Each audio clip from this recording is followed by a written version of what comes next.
Clara Sinta, semoga kamu ridho ya. Aku bahas kejadian yang baru-baru aja kamu alami sebagai sesama perempuan dan seorang istri juga. Aku ikut prihatin dan jujur aku juga emosi.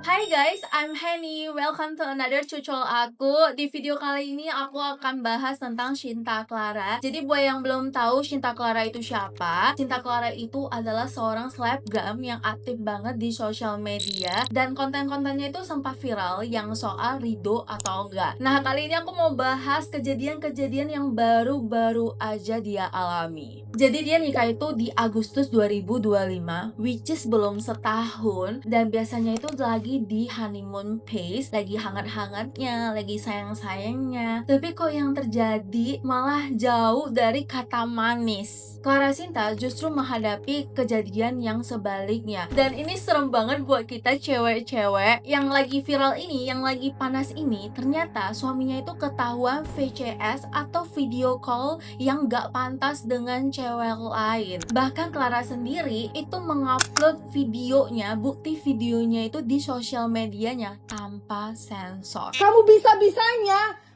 sama orang, dan aku nggak tahu tuh kamu orang atau enggak. Bisa-bisanya kamu kayak gitu, kamu makan aja nggak ngasih aku sampai hari ini. Rumah, listrik, segala macam nggak ada kamu bayar, mas. Tega-tega kayak kamu bilang. Wah, langsung dong netizen dibikin gempar. Dalam hitungan detik, video itu langsung viral dan menyebar luas di berbagai platform. Baru aja usia pernikahannya itu seumur jagung, tapi udah diselingkuhin aja. Bahkan Clara sendiri juga bilang selama ini dia nggak pernah dinafkain. Pakai lengkap gak tuh refleks suaminya? Aku sih sebagai sesama cewek, aku auto emosi.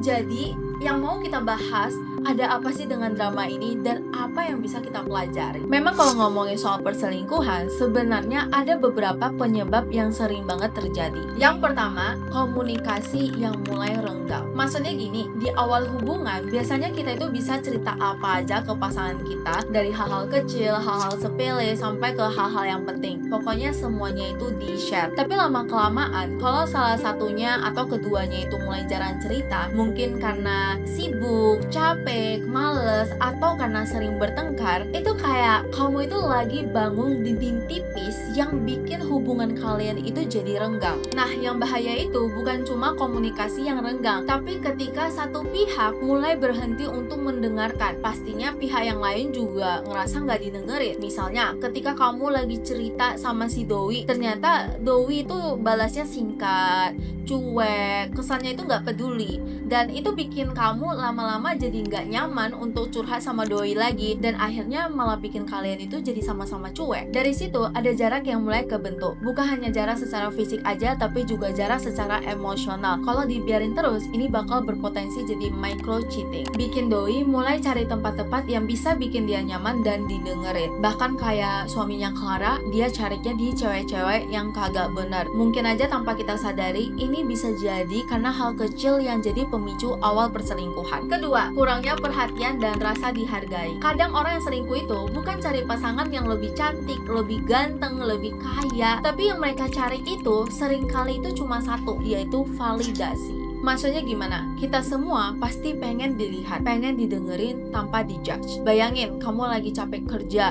atau lagi down banget, tapi pasangan kamu itu cuma cuek, respon seadanya, atau malah marah-marah sama kamu, ngomel-ngomel, dan itu pastinya bikin kamu sendirian, kesepian, padahal orangnya itu ada di samping kamu. Nah, disinilah pentingnya validasi emosi. Validasi itu sesederhana bilang, makasih ya udah berjuang hari ini, makasih udah kerja buat aku dan anak-anak, aku tahu kok kamu pasti capek. Hal-hal kecil kayak pujian, ucapan terima kasih, atau mungkin pertanyaan-pertanyaan kecil kayak, gimana hari kamu pasti capek ya, kamu mau dimasakin apa.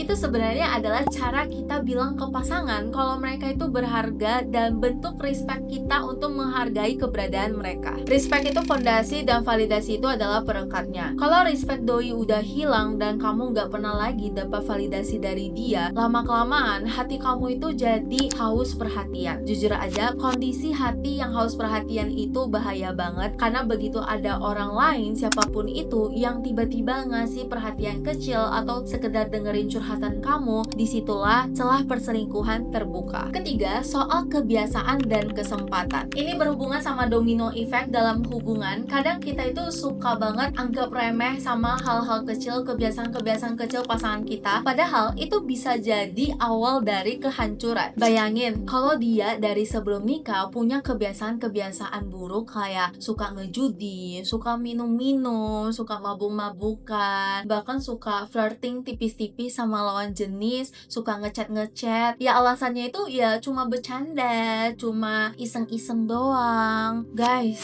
orang-orang yang kayak gitu bakal sulit banget untuk berubah. Jangan pernah berpikir kalau mungkin aja nanti udah nikah, udah punya anak, dia bakal berubah. Itu bakal nggak pernah terjadi, guys. Karena kebiasaan hal-hal kayak gitu itu bakal susah untuk diubah kecuali dirinya sendiri yang mau. Bahkan kita sendiri yang punya kebiasaan buruk itu juga susah banget untuk diubah. Orang tua kita, pasangan kita itu nggak bisa mengubah kita kecuali diri kita sendiri yang mau. Nah, di kasus Clara Sinta ini, kalau ternyata benar suaminya nggak pernah menafkahi dirinya alias mengkondo, berarti ada satu masalah yang besar lagi, yaitu dia terlalu banyak waktu luang. Logikanya gini, orang yang fokus kerja keras untuk menafkahi keluarganya itu biasanya energinya itu udah habis, guys, untuk menata masa depan. Kayak kita udah kerja seharian, pulang ke rumah itu udah capek banget. Tapi orang yang cuma numpang hidup alias gabut itu punya stok energi dan waktu yang berlebih. Dan tahu kan, orang-orang gabut kayak gitu itu biasanya paling mudah untuk tergoda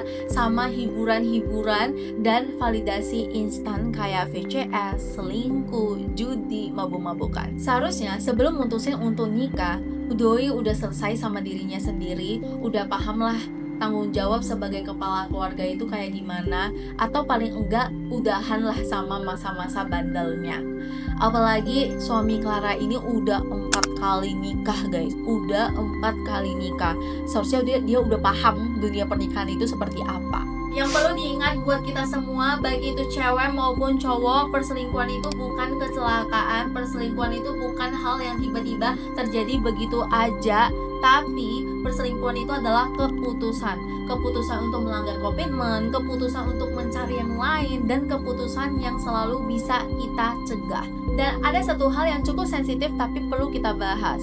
Banyak yang bilang orang yang terbiasa selingkuh atau yang pernah selingkuh itu bukan kesalahan sesaat, tapi itu bisa jadi penyakit yang susah banget untuk disembuhkan. Bukan berarti nggak bisa, hanya aja itu butuh komitmen yang kuat, kesadaran yang tinggi, dan usaha yang konsisten. Kalau enggak, ya bakal terulang lagi. Di posisi kayak gitu, wajar banget kalau Clara ngerasa hancur, marah, kecewa, dan kadang orang-orang yang lagi emosi itu bisa aja ngambil keputusan yang impulsif, termasuk ngepost sesuatu di publik. Padahal begitu udah masuk internet, hampir gak bisa ditarik lagi. Menurut aku pribadi, seberat-berat apapun masalah rumah tangga, sebisa mungkin jangan umbar di publik. Bukan karena pengen ditutup-tutupi, tapi karena dampaknya itu bisa besar banget. Apalagi kalau udah punya anak, nanti ketika mereka udah dewasa, udah gede, bisa aja mereka ngeliat jejak digital itu, dan bisa aja itu kena ke mental mereka, bahkan bikin mereka jadi malu, gak percaya diri. Jadi kadang nyelesain masalah secara privacy itu justru adalah cara yang lebih bijak. Pada akhirnya, pernikahan itu bukan cuma soal cinta, tapi juga komitmen dan tanggung jawab. Perselingkuhan bisa aja terjadi dan godaan itu ada di mana-mana, tapi itu tergantung cara kita menyikapinya. Satu hal yang pasti, gak semua hal itu harus dijadikan konsumsi publik. Nah, kalau kamu ada di posisi ini, apa yang bakal kamu lakuin? Kalau kamu ngerasa video ini bermanfaat, jangan lupa like, comment, and subscribe biar kita bisa terus berbagi perspektif di video-video aku selanjutnya. Dan aku pengen banget dengar pendapat kalian di kolom komentar mengenai kasus ini. Dan jangan lupa nyalain lonceng notifikasi biar kalian gak ketinggalan video-video aku selanjutnya. Makasih ya udah nonton video curcolan aku hari ini. See you in the next video. Bye-bye!